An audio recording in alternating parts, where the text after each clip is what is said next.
really got my gears turning when you were talking about accepting who a dog is. If they're not nuts about people, you could just put them away. If they don't like dogs, maybe don't push meeting other dogs on walks. But earlier in the podcast, you described a dog in daycare who put herself in the corner and would be snappy at dogs coming over, and her progress when a pushy dog came into her space.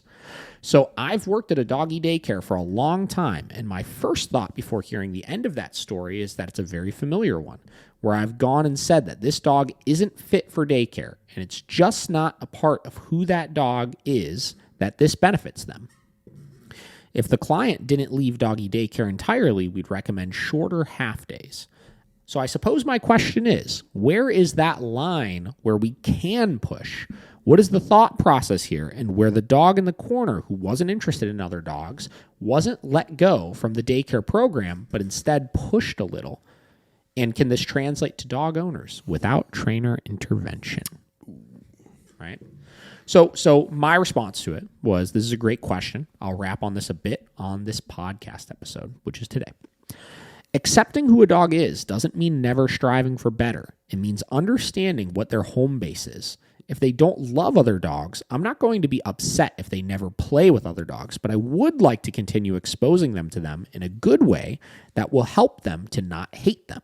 If my dog is a high energy, slightly anxious dog, I'm not going to expect them to be a couch potato, but I want them to be able to focus and control themselves when I need them to, etc., right? Mm-hmm. So this is the thing, right?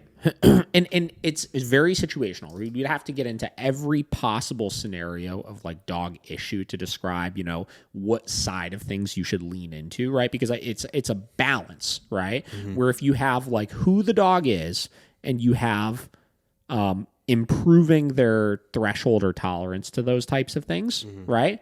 You're never going to get a perfect balance if the dog is just completely past this type of problem, right? Mm.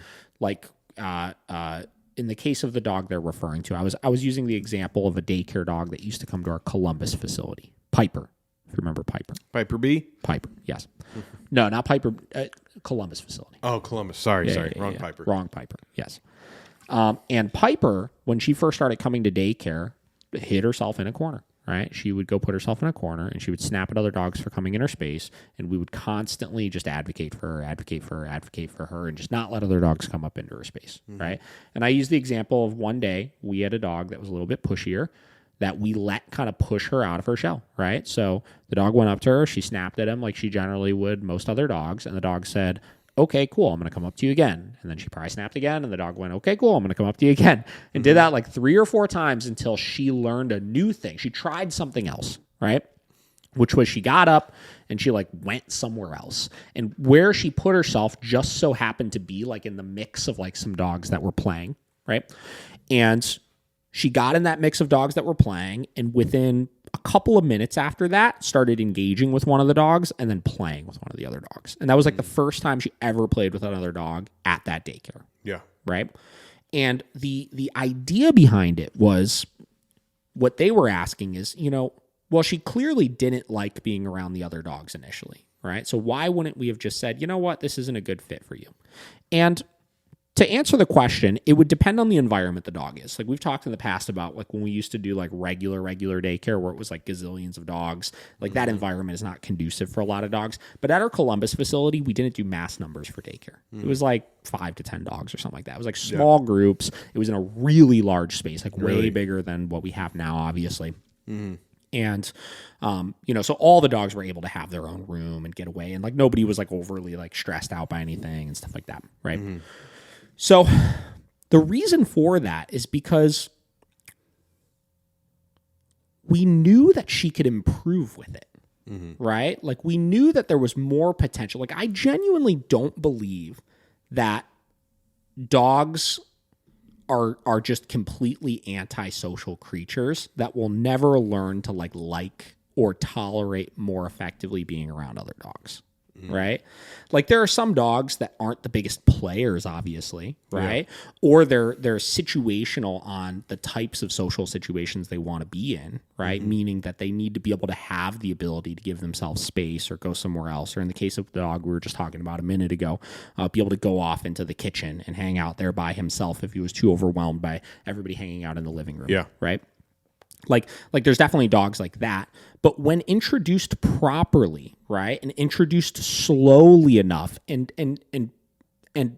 intentionally understanding how to push them out of their shell and look at the behavioral issue they're exhibiting and try to figure out why they're exhibiting that, I think all dogs can make a ton of progress, right? Yeah. And that's exactly what happened in this dog's case, right? And the reason why it was so effective is sometimes dogs that are like kind of shut down, hiding in a corner, snapping, stuff like that, in their mind, they don't think they could do anything else, which is what creates all of the stress in the first place with them, right? She was so stressed out because she probably felt like even though she was in this freaking like 3,500 square foot room, right, that she felt like in that corner, there's nowhere else for me to possibly go.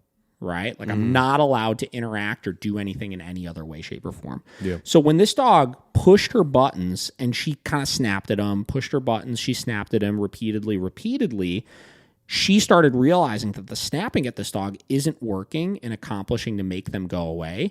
And you run the risk with some dogs where they'll intensify it, right? And they'll try something else, which in some cases can be actually going after the dog. This is where you get into knowing your dog, right? This dog wasn't the dog that came in with like massive dog aggression issues where I had much of a fear of that, obviously. Yeah.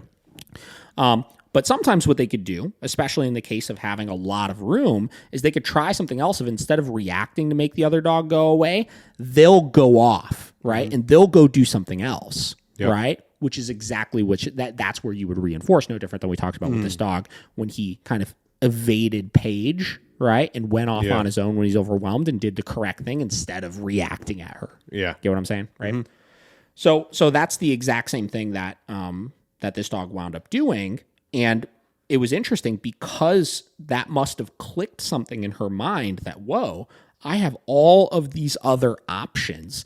It just automatically, like literally like a switch, just alleviated so much of the stress that she had, which caused her to start interacting with the other dogs, right? So you just have to know the dogs you're working with, and you got to just kind of like play around with it a little bit too. You know, that's something I'm telling people all the time is we're here to interpret these social interactions. We don't actually know. Like I can't literally talk to a dog and ask them why they're doing what they're doing. And in a lot of cases, you don't know why the dog is doing what they're doing. So you figure it out by trying different things. Yeah. You figure out by seeing and observing the dog's behavior as things stress them out or make them scared or certain dogs interact with them in different ways.